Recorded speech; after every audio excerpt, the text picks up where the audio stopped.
Right, there we go. So, just a quick review of where we were at last week. Those of you who joined us last week, we spoke a little bit about self-driving through the Western Cape.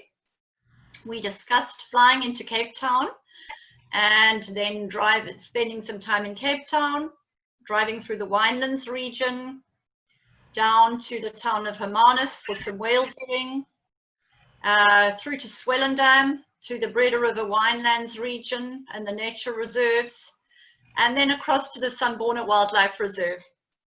Now, we spoke last week about that, and obviously, depending on your time frame, that can be done over 2 weeks, but of course, it can also be done in a shorter period of time if you're going to be extending your trip up through the garden route. So today, we will discuss the extension of that trip, traveling from here through to the town of Oudtshoorn and then down to Knysna, Plettenberg Bay, across to the Eastern Cape Game Reserves and Oceana, and you would then fly out of Port Elizabeth Airport. So your international flights would be into Cape Town, and then you'd fly out of Port Elizabeth Airport.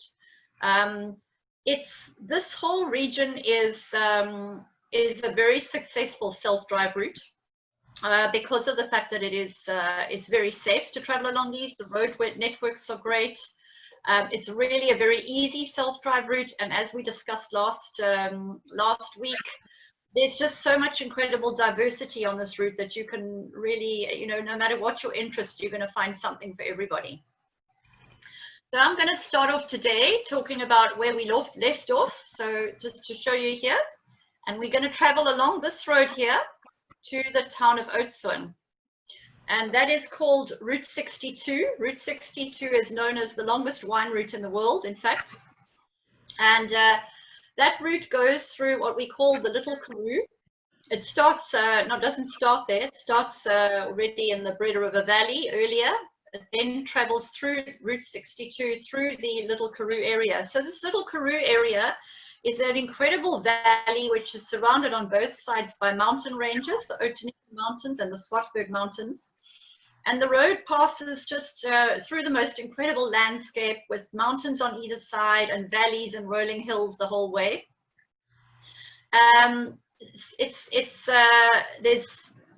There's not a lot of towns on the route, but what the route does have is it's scattered with these small little farm stalls along the road, which makes it really wonderful to stop on way.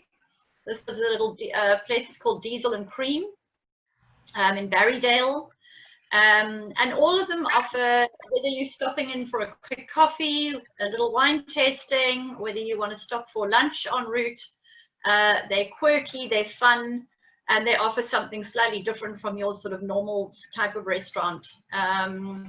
So they're all scattered through the farmland regions of this beautiful route called Route 62. So at the end, we're going to get to the town of Oudtshoorn. Oudtshoorn traditionally has been called the feather capital of South Africa. So in the end of the 1800s, early 1900s, when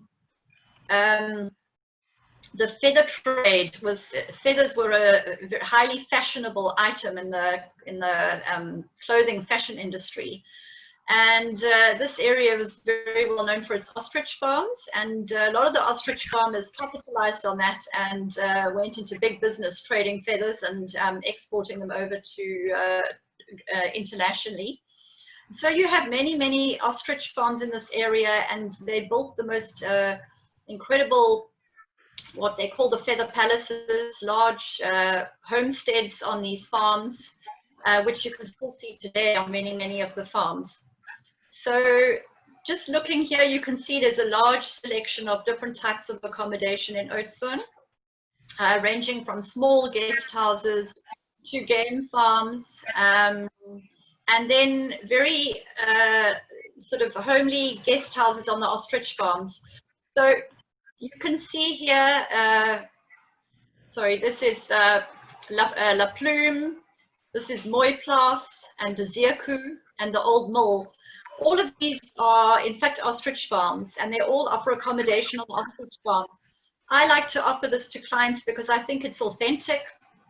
gives you an idea of the history of the region. It gives you an idea of the farming in the region. And what most of these places offer is that the owners of the farm will actually take you on their own private ostrich tour if you're staying on the farm, obviously only for people staying there.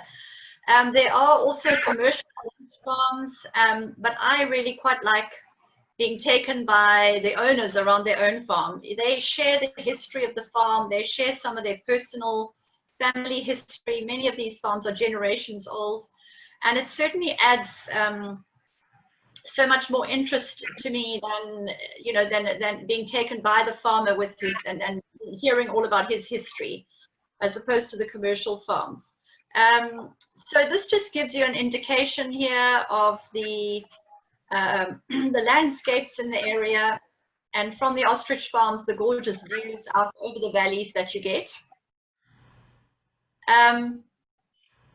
But Oudtshoorn isn't all about ostriches.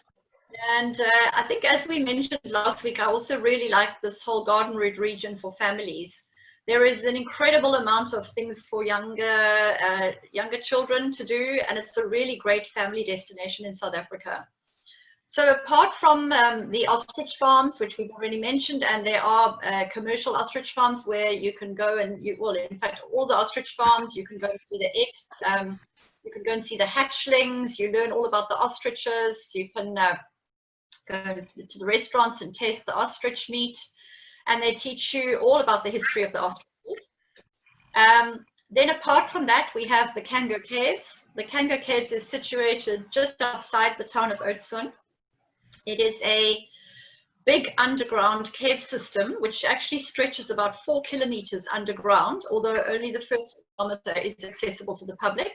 And they offer different tours, from your sort of standard tour where you just go into the, you know, not too deep into the caves. And then for the more adventurous, you can go right deep into the mountains. You've got to be prepared to get on your hands and knees through certain sections of that tunnel. But certainly for those looking for a bit more of an adventure, it's a great thing to do.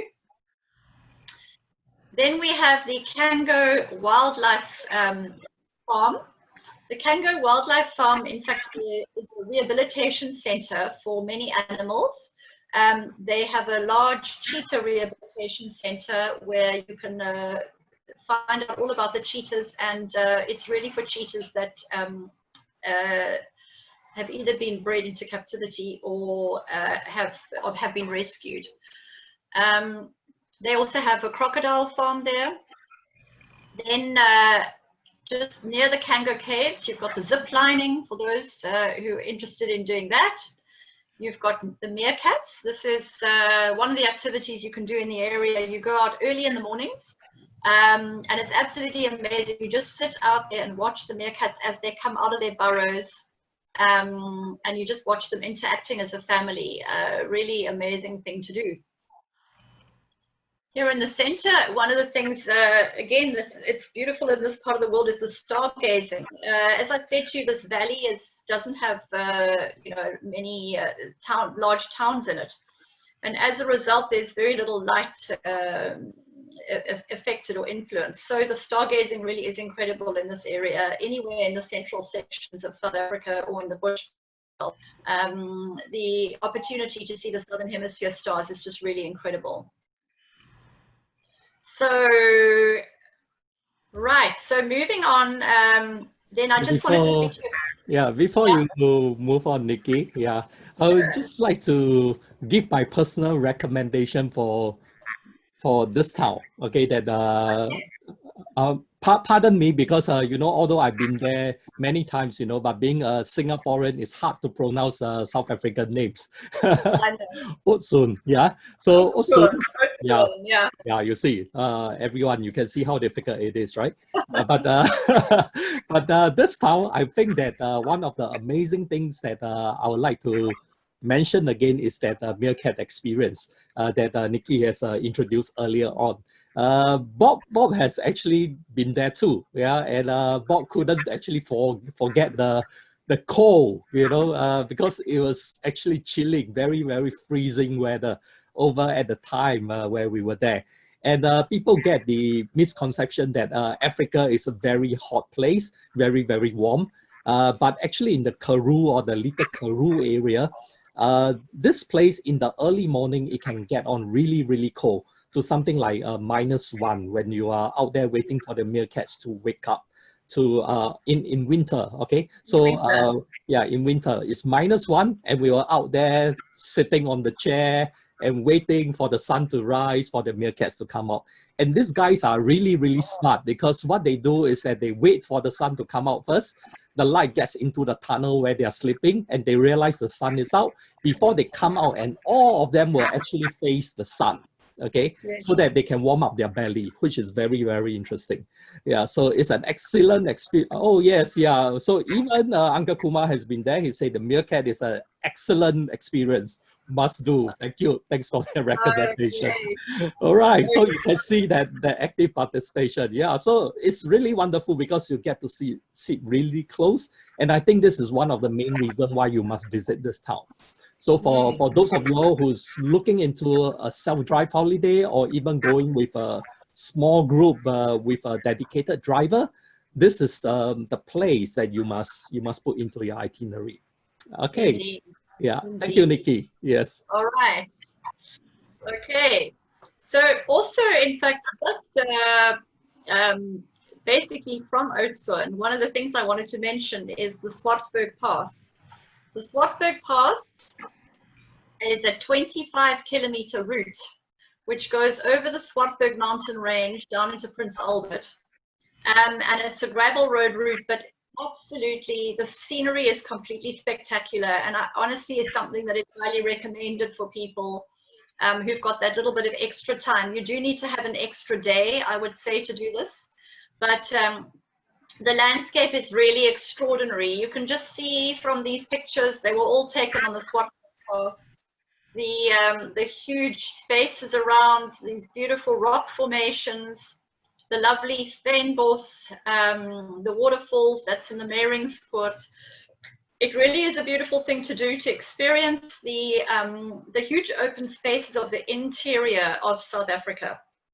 And to go back and then have, you can do this as a full day trip. In fact, you drive over the Swartberg Pass, or you can go on a guided tour as well if you don't want to drive this yourself. Down into Prince Albert and back around through Meringspoort Pass. It really is a beautiful day trip from Oudtshoorn. Right, so we were in Oudtshoorn over here, and what I'm now going to do is bring you down over the Outeniqua Pass and down into the Garden Route area of South Africa. So this area, you can see this is the Outeniqua Pass. This area is called the Garden Route, and it's really named after the beautiful indigenous forests in the area, the many lakes, the huge lagoons, the beautiful bird life, long stretches of beach, an incredible place just to go walking through the indigenous vegetation. So traveling over from Oudtshoorn, you would cross over this beautiful mountain called the Outeniqua Mountains. And as you're coming down into George, you would then turn down and you then start following the coastline down to Knysna. Now this here is called the little town of Wilderness. It's a small little town. As you can see, its beautiful long white sandy beaches are just incredible and so beautiful to just go for a lovely long walk along there. It's really just the most incredible feeling. Julian, I'm not sure whether you've driven down, but as you come up over the top of that pass and you look down over the wilderness region, it takes my breath away every single time. It's just so beautiful. Yeah, the thing is that there are so many of this pass in South Africa, you know, and everyone is unique, and you can take a lot of pictures there. And yeah, it's really, really breathtaking. That's right. Mm-hmm. In this area in the bottom left photo is the town of Sedgefield. You will also pass through. Sedgefield is like sort of like the Lake District. There are 5 lakes that you cross over to get between Wilderness and the town of Sedgefield. And it's just a gorgeous area with lots of forest, lots of vegetation, and lots of lakes, just really scenic. And finally, you will get to the town of Knysna, which is in the heart of the garden route area.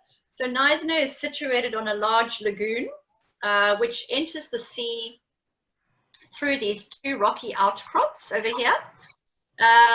It enters the sea through this area, which we call the Heads, which in fact the sailors out at sea say it is one of the most dangerous entries into a lagoon worldwide, in fact. Just because of the particular currents in this area, but absolutely beautiful, really, really beautiful area. So the town of Knysna is surrounded by forest on all sides and the lagoon on others. It's known for its timber making in the past, and it's a very popular holiday destination for South Africans. Mm. And also for self-driving, I think it has to be. Yeah, it is. It really is. So these are sort of all taken in the town of Knysna. This is a little place called Teeson Island. Teeson Island was once where the ships used to come in, and a big tree felling area. They've now converted this into beautiful houses with marinas, and it's got little shops and restaurants and bakeries, and it's just really got a wonderful feeling to just sit here in the mornings, sit at the bakery, have some breakfast, with a nice cup of coffee overlooking the lagoon. Yeah, you know, Nikki, this Teeson Island is kind of like my dream home. I was looking around for the prices of Teeson Island, and for those who's really interested, it costs probably like 1/10 the price of Sentosa Cove. Yeah, so that's probably even cheaper than the government housing in Singapore. Wow. Actually, you know. Wow. Yeah. So it's an amazing place. If you go there, and it's very nice with full security, so you need to check in through the security post before you can actually drive in. Yeah. So this is truly one of the places that I really enjoy driving to in South Africa. Actually. Yeah. Mm. Then just to show you one of my favorite activities to do in Knysna is the Featherbed Nature Reserve Eco Experience. So this picture is taken again of the Heads, the two sandstone cliffs on either side here, as the lagoon goes out into the sea. And on this cliff, on the western cliff, is the Featherbed Nature Reserve. So the eco experience entails going by boat from the town of Knysna across the lagoon, where they tell you lots of stories about the history of the lagoon, which is really, really fascinating, and the history of the area. You then get off on the other side, and you get taken up by tractor to the top of the hill. And from the top of the hill, there's a 2.2 kilometer walk down, where you walk down the Heads, through the coastal forest reserve, through the beautiful fynbos, down into the cliffs along the cliff path. You can see in this bottom right-hand picture, this was taken walking down into the caves that you find along that route. There's quite a few caves on there. You walk down through the caves and then round back to your starting point. It really is the most spectacular 2.2 kilometer walk. It's all downhill, but obviously some of it is a little bit rocky, but really so beautiful. These two pictures on the very left here were both taken in that reserve as well. Both the fynbos and the bird life there is very varied. Right, then just over this picture here, you can see Knysna is also, the Knysna Lagoon is also an oyster cultivating area, and a lot of people like to go to the oyster company to go and have oysters and champagne, do some oyster and champagne tasting. You've got the Knysna waterfront with lots of shops and restaurants and some great restaurant options in this area. A hive of activity always. Lots of boat trips on the Knysna Lagoon. You can go kayaking and canoeing on the rivers and on the lagoon. There's, of course, like I said, very many boating opportunities, and the boat trips will take you out through the Heads. You can go sailing or on the, large boats. You can go whale watching from there, go out and watch the dolphins. And then, of course, I mentioned earlier that this whole area is very much indigenous forest area. And such a beautiful place to just go for lovely walks. There's this photograph here was taken in the Garden of Eden. This is a really easy walk along well-signed pathways with lots of information about all the indigenous trees in the area along the route. A very easy walk. You can take wheelchairs along there. It's a great little spot to just go and walk and take your family. So that is the town of Knysna. Then literally just sort of half an hour away from the town of Knysna, which is situated on the lagoon, is the town of Plettenberg Bay. And as opposed to being on the lagoon, Plettenberg Bay is situated on the most beautiful beaches in the Western Cape. Long, white, sandy beaches, and safe swimming, really an incredible destination. Again, quite a popular area. In the holidays, you find a lot of South Africans coming down here to Plettenberg Bay to spend the summer holidays here.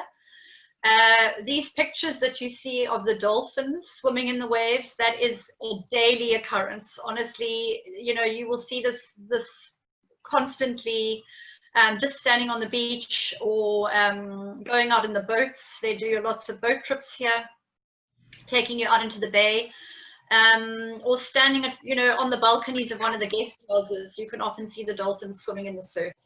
It really is lovely. This bottom picture here on the left, you can see is the beautiful Robberg Peninsula.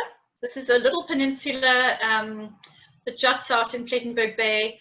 And again, such lovely walks, great family place to go. You can do shorter walks or longer walks depending on your fitness level and how long you want to be out. Great place to just take a picnic, go and sit on the beaches and explore. It's so beautiful there. Then for those of you looking for something a little bit more exciting and adventurous, of course, you can do skydiving in the town of Plettenberg Bay, tandem skydiving. There's the Knysna Elephant Park in the area where you can go and walk with the elephants. And then you've got boat-based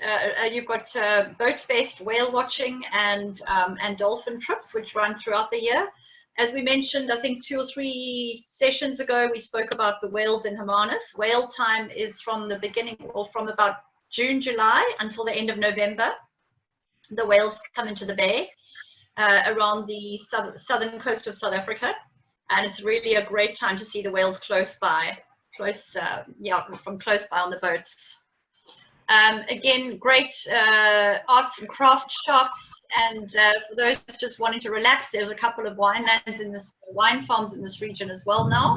So you can go and just do some relaxing wine tasting as well. Then about 20 minutes away from this area, maybe about 30 minutes away from this area, is the area called the Crags. And here we find numerous different activities to do. So Monkeyland is in this region. Monkeyland is a rehabilitation center for monkeys. They are free roaming in the indigenous forest, and it's just a great educational experience. You have Birds of Eden. Birds of Eden also is a rehabilitation of birds.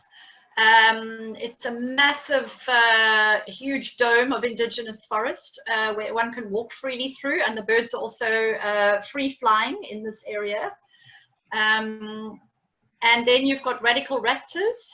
Again, this is a rehabilitation of the birds of prey that have been injured.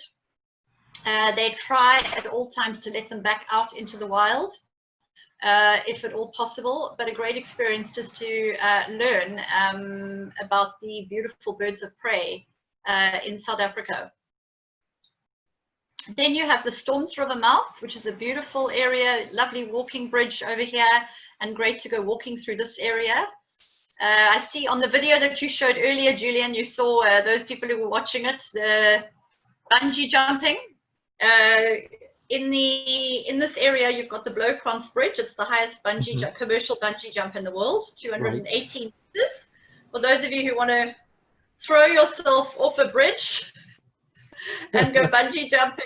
It's a really, a really great thing to do. Have you done that, Julian? Yes, I've done that twice off that bridge. Well done. Well done. Yeah, it's quite an amazing experience. Yeah. All right, then you've got blackwater tubing, you've got zip lining, you've got Segway tours, and these are just some of the things to do in the area. I guess what I really just wanted to show you is that this whole area of the garden route has got so many different activities on offer. You know, whether you're interested in adventure, whether you're interested in just being in nature, certainly like very great activities for children, great family place to be. And if you just wanted to go and relax on the beaches as well, the beaches are really beautiful, great swimming beaches to be in. And if you go during in fact, all year round, it's a great all year round destination, but certainly in the summer months, it's a magnificent weather just to go swimming there. Okay, has anybody got any questions about this garden route area before we move on to the Eastern Cape Reserves? I think, Nikki, we have a question from Jian Wei. He's actually asking, is the car in South Africa left or right-hand drive? Yeah, I think, okay, yeah, so basically that is the same as in Singapore. Yeah, so we drive on the same side as Singapore in South Africa. So is it easy or suitable to self-drive in South Africa for a driver who is driving overseas for the first time? So what's your advice on this? Okay, so we drive on the left-hand side of the road. So yes, I would say it is super easy. We've got a lot of people who self-drive through this area. I think the one thing that's really easy about self-driving here is this particular route, you know, is all through beautiful countryside and through small towns. You know, for me, driving in a foreign country, the scary part is driving in big cities. You know, with lots of traffic and people pushing you all the time.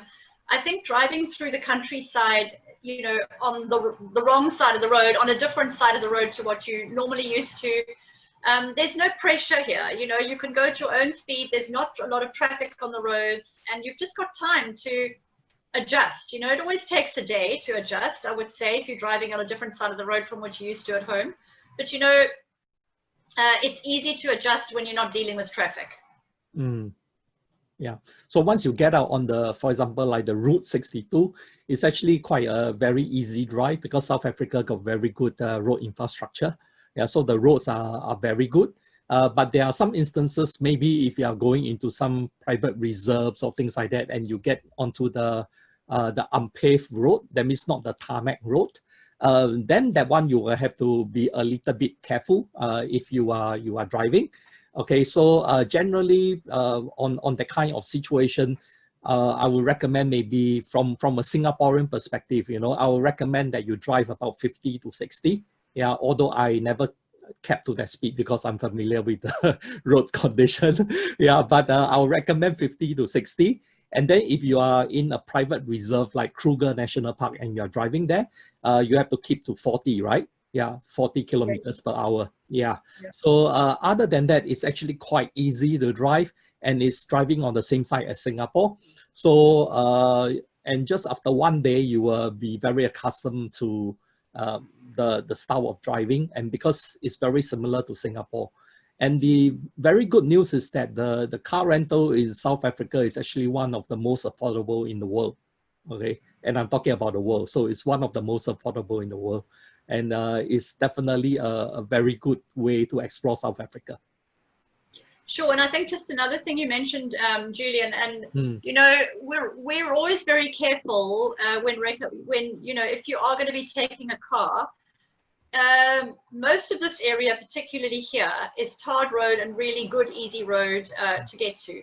If, for example, we know that you're going to be going off-road on certain areas or along gravel roads, then we would recommend probably an SUV just with a slightly, you know, that's slightly higher off the road. But even then, the gravel roads are quite safe, and you know, you just go a little bit slower, and as long as you've got a higher clearance, it's really not a problem at all. So SUVs are very popular here in South Africa. Yes. Okay. Yeah. Definitely. So I hope we have answered your question, Jian Wei. Okay. So let's move on, Nikki. Yeah, from here. Perfect. All right. So from this area here, just what I wanted to show you. Now, what a lot of people do is they stop in this area. There's an airport here in the town of George, which is an hour from Knysna, 45 minutes to an hour from Knysna. There's an airport here where you can fly back to Johannesburg or back to Cape Town to fly out again. However, if you're wanting to include a Big 5 game lodge experience, then you'd carry on driving along this route. From here, it's about 3.5 hours to the Eastern Cape Game Reserves. So we spoke again a couple of weeks ago about the Eastern Cape Game Reserves. To me, the great selling points of this is the fact that it's a Big 5 game reserves in a malaria-free region, and a really easy add-on to this garden route trip that we've just spoken about. So that is really makes it very handy for those people who are wanting to do the Western Cape. They're also wanting to do a game lodge experience without necessarily adding in extra flights to go up to the Kruger region. So you do get the Big 5 here. And those of you who aren't sure what the Big 5 are, we'll just recap on that. It's the rhino, the elephant, the lion, the leopard, and the buffalo. However, you also find many other species, not just the Big 5, and the game is rich in this area.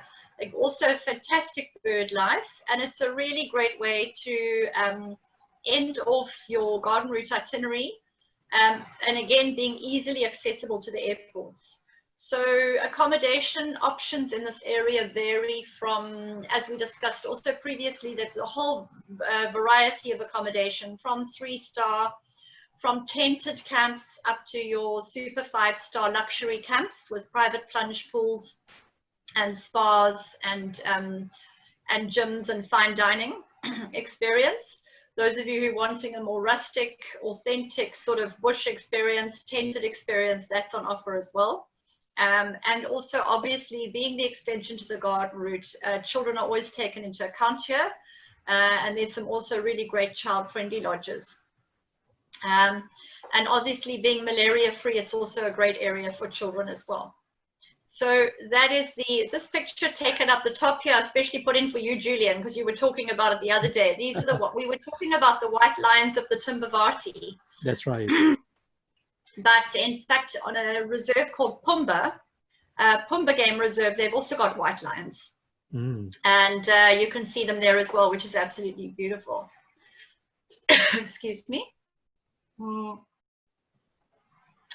And then finally, from here, just to go back one slide, from here you can come back to Port Elizabeth, which is about an hour to an hour and a half, depending on which of the game lodges that you're staying at.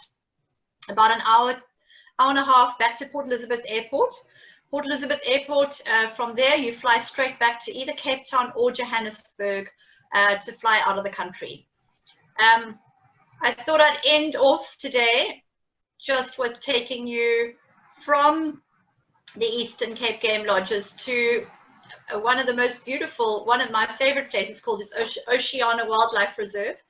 I often say to people that it's a great way, once you've been in the bush, to really just relax for a day or two before heading out of the country. This is situated in a wildlife reserve along 7 kilometers of private beachfront. The beaches, again, are extraordinary, just long, completely endless stretches of private beach. This place is really 5-star luxury, but they really focus on complete relaxation, unpretentious, walking in nature, walking on the beaches. The food is absolutely incredible, and just a great place to wind down before you head home. Right, any questions about the Eastern Cape? Okay, Nikki, while we are waiting for the questions to come in, we have a question from Jerry. Jerry asking, is it safe for Chinese to travel to South Africa now? If we considering, let's say, if the borders are open, and then is it safe for Chinese to travel to South Africa? I believe so. I believe it'll be absolutely safe once borders open. Yes. Right. Okay. So you think that it's safe for Chinese? I do. I'm a living testament. Yeah, unless I don't look like Chinese to South Africans. Yeah, but otherwise, we have many Chinese visitors. Absolutely. Yeah, I think basically for Jerry's question, as long as you stick on to the tourist route, you will be safe. You know, they are obviously just the same as in any countries around. Or very few countries actually consider really safe. But most of the places where you go, you still have to practice common sense and not going out, you know, by yourself at night to very dim places, you know, and things like that. So generally, if you are going there as a tourist, South Africa is actually a very safe destination.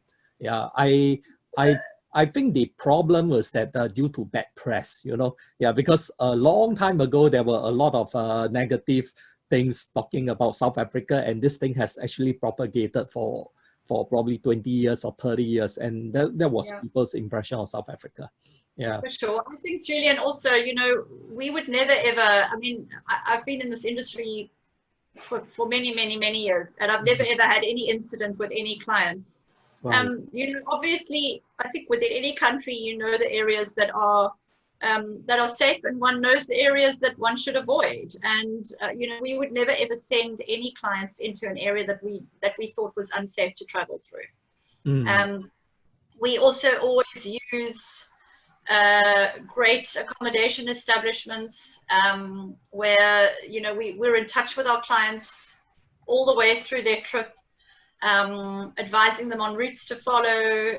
And the accommodation establishments that we send people to are, you know, are also always, a lot of them are owner-run establishments, and they really take care of the clients. So, you know, it's also, they will also advise on areas to go to, areas that or roads that maybe one shouldn't travel on if there's a road that they feel is unsafe. So all the way through, you know, clients are constantly looked after.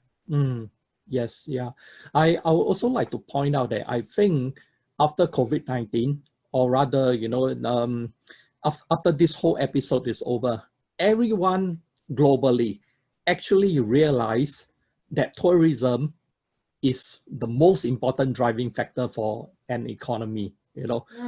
So tourists are really, really very important to a country's economy. And everyone actually realized that, oh, you know, there are actually more people that depend on tourism as a living than what was initially thought. So if you are there as a tourist, I think the local basically respect you, that you are visiting their place, you know, and they will take care of you even more, you know, after COVID-19.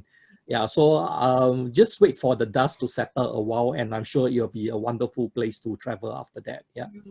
Indeed, and we've also spoken about this. I mean, you know, the local communities, certainly in South Africa, many of the local communities are supported entirely through tourism establishments. So specifically the communities on the, you know, around the nature reserves, and in the more rural areas, they, you know, they know that it's the tourists, it's tourism and the lodges that are supporting those communities. So they are very respectful and very grateful for the tourists in the area. Yeah, and please remember that conservation is not really just about conservation of the people, you know, or rather the wildlife. Is also about conservation of the people, you know, and conservation of the land. Yeah, so all these are important factors, and they work together in a cycle to bring the best to a country. Yeah, so while you are supporting wildlife and you are doing your work on conservation, please also remember to take good care of the people that's taking care of conservation, and then everything will work nicely. Okay, yeah. So Yeah, we have quite a number of questions, which is fantastic. Thank you guys for all your kind participation. This is wonderful. Okay, so we have a question from Casey. Casey asking, how's the weather in summer? Is it very hot? I mentioned a while ago, depending on where you are in South Africa, in Cape Town region, it's our dry season, and in the north of the country, we get summer rainfall. So depending on where you are, it can be hot in summer. Kruger National Park area can get quite warm in the summer months. I would say temperatures getting up to around 35 degrees, between 30 degrees and 35 degrees. Cape Town in summer varies between around 25 degrees and 30 degrees, I would say, during the summer months. So it's warm, but it's not unbearable.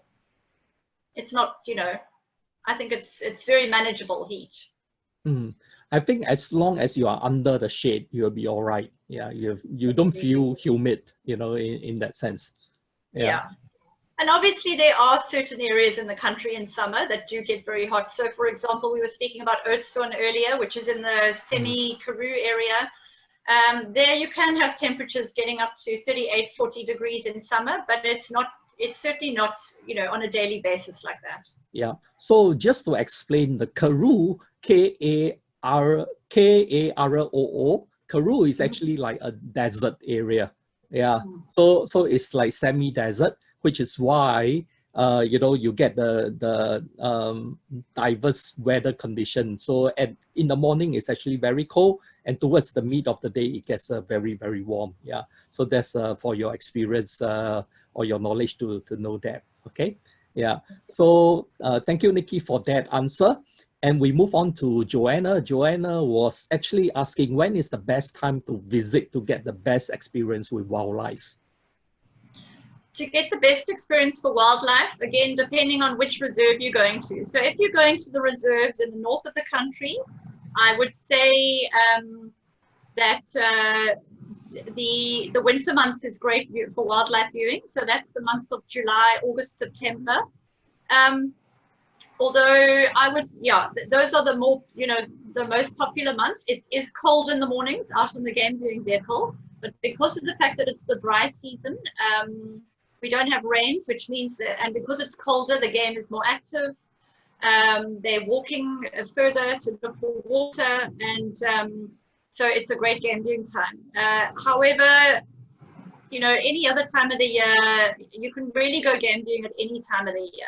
A lot of the young, for example, the babies are all born over summer months. So anytime between December and March, you've got all the babies being born. So again, a beautiful time. And those interested in birding, that's a really wonderful time to be out in the bush. It's just after the rains. So, and our rainfall is not necessarily, even in the sort of in the summer months, it's more scattered showers in the late afternoon than it is sort of long periods of rain. Right. Thank you, Nikki. I think from my experience as a wildlife photographer, the best time for me that I feel it's a good time to go there for wildlife photography is basically from about June, okay, to September. Yeah, to September. So that's a good time because the grass are very short, you know, so it's easy to see the animals compared to maybe some other times the grass could be quite tall and then the animals could be hiding behind the bush. Yeah, so if you are going there for photography, especially wildlife photography, this may be a consideration that you want to really put in place. And that time will probably be very good for people in the Asian region because, you know, that's where the weather is cold, is cooling, you know, and we feel that we are in aircon all the time, which is fabulous. Yeah. Okay, so and thank you, Ian, for his comment saying that he generally finds South African countries pretty safe.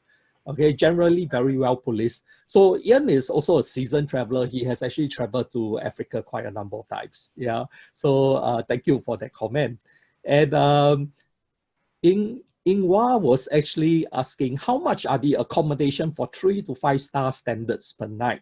Okay, how much should be set aside per person per day? Okay, so I would say, are you talking about for the game lodges? I think Yeah, I think there's probably two parts to the question, as in a general hotel and the game lodge. Because game lodge, I think they are basically per person per night, right? Yeah, so they are charged per person per night. But the hotel rooms are charged like per room. Yeah, depending on where you stay. Yeah. Yeah. So for the game lodges, again, you know, it's a difficult question to answer because it's such a broad, there's such a large variety. But to give you a very vague idea, I would say for game lodges, you're looking at entry level around. I'm gonna be doing it. I'm gonna have to say it in rands, Julian. Sure. Yeah. Entry level probably around 3,500 rand per person per night. That's your entry level. Okay. Up to around 15,000 rand per person per night. Okay. So just remove the zero at the back, 10 or 20. So 15,000 is 1,500. Okay. 3,500 is actually $350. Okay. Right. So just divide by 10. Just divide by 10. Yeah. So that's a rough price. Okay. Okay. So, and again, you know, that varies also depending on which game reserves you're in, which areas of South Africa you're in, and obviously what you're looking at in a game reserve, and obviously what's included as well in the price. But that's just to give you a vague, you know, a vague idea. And then again, you know, accommodation wise, anything from let's say $150 per room for your entry level, up to maybe $500. Okay. I would say, but maybe $600, depending again, and it can, you know, that's just a sort of a ballpark figure.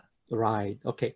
So I think before they have all their jaws drop. Okay, thinking why is it 1,500? You know, is expensive in a way. Yeah. Well, it really depends on how you look at it, but I would just like to point that out. Yeah, don't forget that it's a fully inclusive stay. Yeah, meaning that you have 2 game drives and you have at least 3 meals a day. Yeah, and in between you will have your drinks, maybe a tea break, high tea, you know, and things like that. And the activity plus the game ranges and the you know, the rest of the things. And most of those ones, your drinks are included as well. Correct. Yes. Yeah. So if you put that into a trip, maybe to Bali, you could be staying in a property $300 per day to $500, you know, but that does not include your meal, does not include your activities and the rest of it. So in fact, it's quite affordable, and it really depends on where you go. And that's it. And for the rooms, take for example like Cape Town, you have a lot of choices already. Yeah, so you have anything from 3-star, I think you can get like $50 a night, all the way to the silo, which is 2,000 US dollars a night. Yeah, so you have that broad range of accommodation that's also available. Yeah, in that sense. For sure, absolutely. And also just remembering that, you know, for most people, we find that your game lodge experience is kind of the one thing that, you know, what we often can say is that's going to be the one thing that you're probably going to want to spend a little bit more money on, because that's really going to be, you know, one of the highlight experiences of your trip. So we've spoken so much about the variety within the game lodges, and it really does depend on what you're looking at. You know, like I said, you can get game lodges sort of for $350, you know, dollars per person per night. So, which also includes your game activities, but you know, it really just does depend. You know, Nikki, at some point, I think we should get everyone in and we do a tell all, ask anything session, you know, and we can be very frank to tell them like what are the best recommendations. I think it will be a stealer and people will want to come in for a session like that.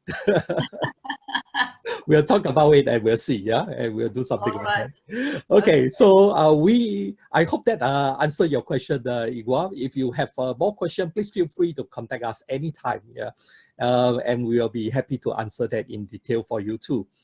And we go on to Brenda. Brenda was asking for people with dietary needs. such as gluten-free, you know, can they be accommodated? 100%. So we have many requests for specific dietary requirements. I think that's a global trend now.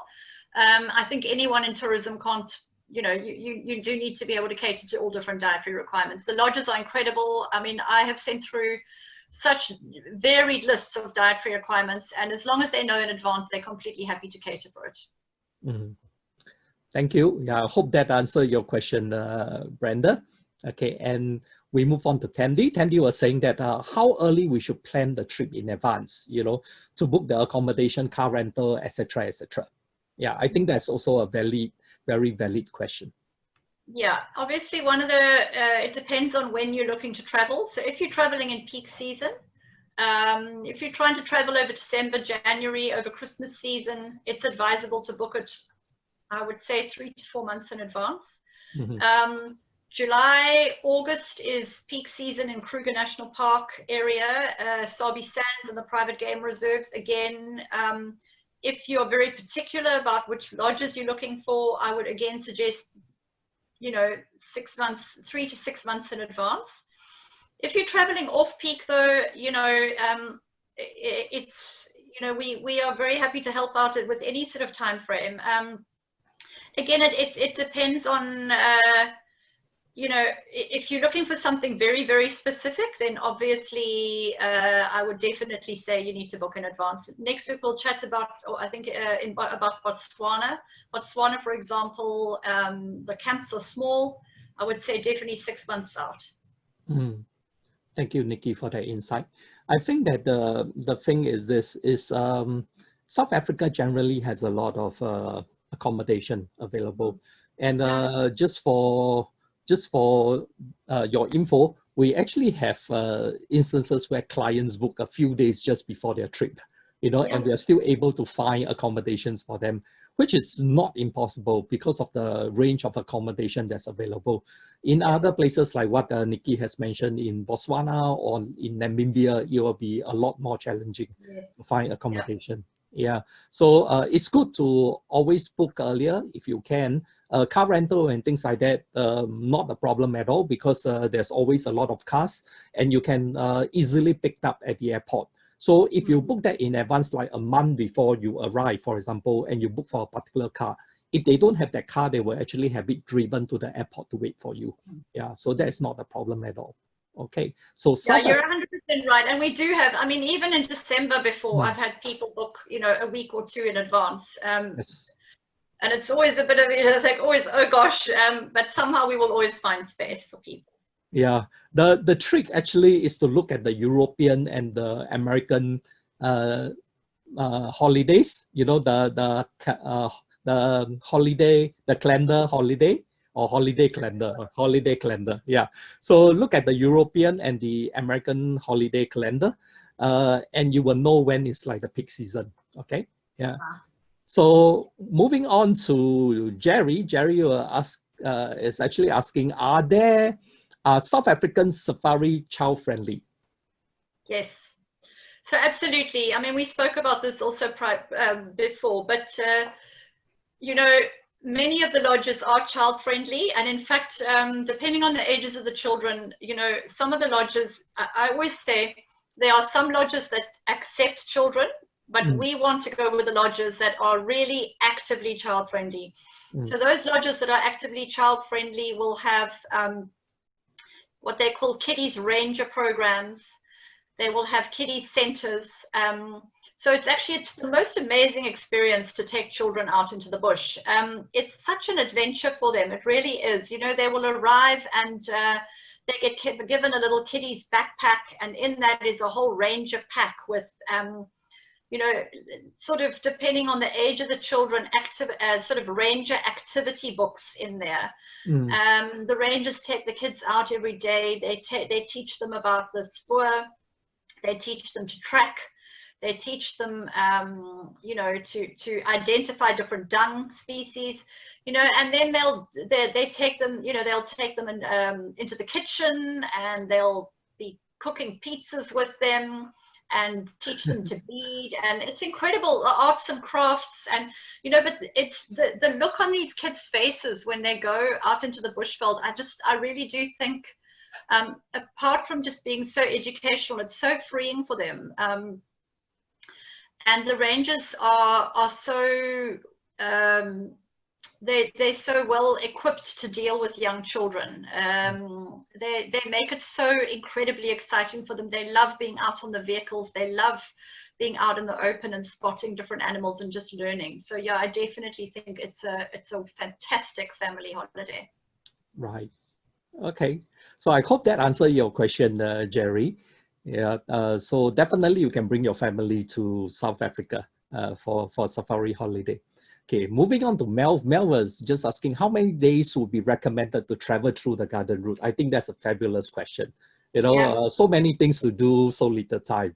Yeah. Yeah, indeed. Look, I would say again, we asked that question last week, and just that first section, I think I said 12 days. What most people do is they take a minimum of a week to travel through the garden route. Mm-hmm. I would say that's a minimum. Depending, if you're going all the way from Cape Town all the way up to the Eastern Cape, I would suggest at least 3 nights in Cape Town. You could, if you were doing it fairly quickly, you could then do 2 nights in Oudtshoorn, maybe 2 or 3 nights in the Knysna-Plettenberg Bay region, and then ending off with 2 nights or 3 nights in the Game Lodge. So you would be looking at 3, 4, 5, 6, 7, 8, say 12 days. I would say 12 days to do it. If you're including the Eastern Cape Game Lodges, you could do it in that. 12 to 14 days if you're including, and I'm talking about if you're including Cape Town and the lodges at the end. Yeah, so there are some garden route trips.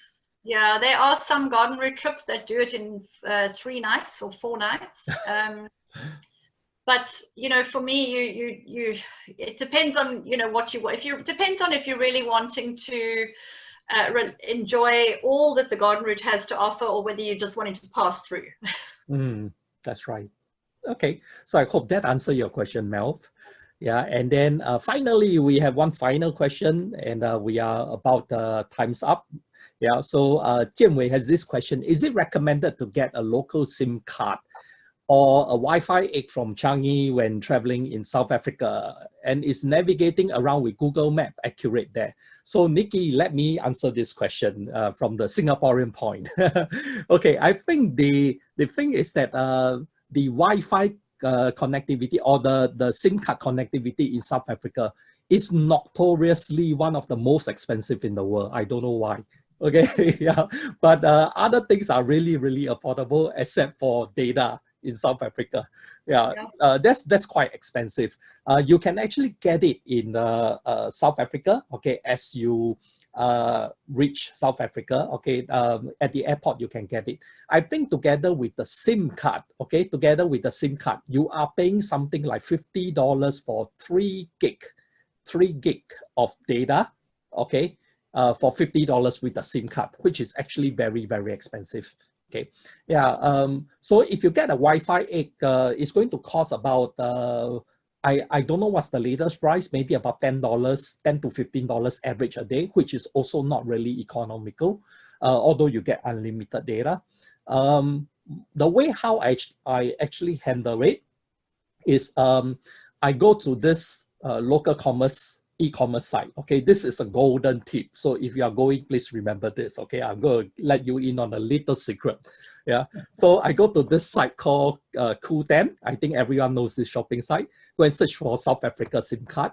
Go and buy it from there.